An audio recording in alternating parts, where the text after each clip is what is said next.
Hello guys, sobrang init ngayon. Tingnan mo kung gaano kainit. Oh, ang init sobra. Yung alaga ko.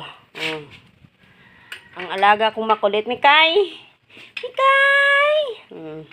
Nainitan kahit ang aso nainitan din, guys.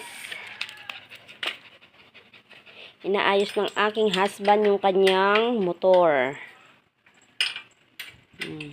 Kasi nga daw may sira.